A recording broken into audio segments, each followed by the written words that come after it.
মধুর মতো মিষ্টি আসাউড়ার আনারস টিলার ভাঁজে ভাঁজে চাষ হয়েছে দারুণ এক ফল, যা স্বাদে অনন্য, সুস্বাদু আর মিষ্টি।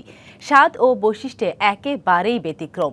কৃষি বিভাগ জানায়, এই আনারসের প্রচুর চাহিদা থাকায় বিদেশেও রপ্তানির সুযোগ রয়েছে।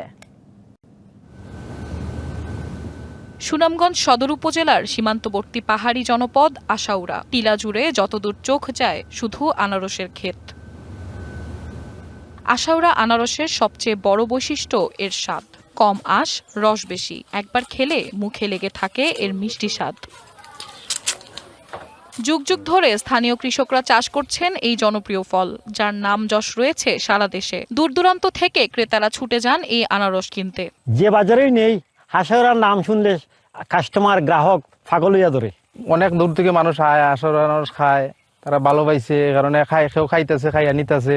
হাসান রাজার গান, আব্দুল করিমের গান, তাদের গান যেরকম মধুর, এখানে আনারসগুলো সেম এরকমই। প্রতিটি আনারসের পেছনে রয়েছে কৃষকের দীর্ঘ কয়েক মাসের পরিশ্রম। চারা রোপণ থেকে শুরু করে পরিচর্যা, আগাছা পরিষ্কার সবকিছুই করা হয় যত্নের সঙ্গে।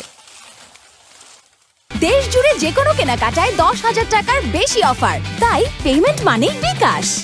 স্থানীয়দের দাবি, কৃষককে প্রয়োজনীয় সহায়তা নিশ্চিত করার পাশাপাশি সংরক্ষণের উদ্যোগ নিলে আনারসের আবাদ বৃদ্ধি পাবে। আমরা এই আনারসকে সংরক্ষণের জন্য হিমায়িত একটা ফ্যাক্টরি স্থাপন করা যায়, জুস ফ্যাক্টরি স্থাপন করা যায়, এবং আরো যে বিষয়গুলো যে কৃষকরা চাষ করেন তাদেরকে ঋণ দেওয়ার মাধ্যমে এইগুলোকে আরো উৎপাদন বাড়ানো যায়। কৃষি বিভাগ বলছে, হানিকুইন জাতের এই আনারস 30 হেক্টর জমিতে আবাদ হয়েছে। প্রচুর চাহিদা থাকায় বিদেশেও রপ্তানির সুযোগ রয়েছে। সুনামগঞ্জ উপজেলা একটি সীমান্তবর্তী উপজেলা। এখানে বিভিন্ন ধরনের ভারত সীমান্ত ঘেঁষেই বিভিন্ন ধরনের টিলা আমাদের অন্তর্ভুক্ত আছে। সেগুলো এসিডিক মাটি হওয়ায় এখানে প্রতিনিয়ত আমাদের আনারসের চাষাবাদটা বৃদ্ধি পাইতেছে।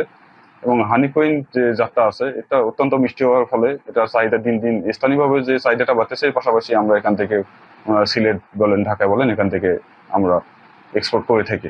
মে মাসে শুরু হয় আশাউড়ার আনারসের মৌসুম। জুন মাস পর্যন্ত টিলা জুড়ে আনারস সংগ্রহ ও বিক্রির ব্যস্ততায় মুখর হয়ে ওঠে পুরো এলাকা।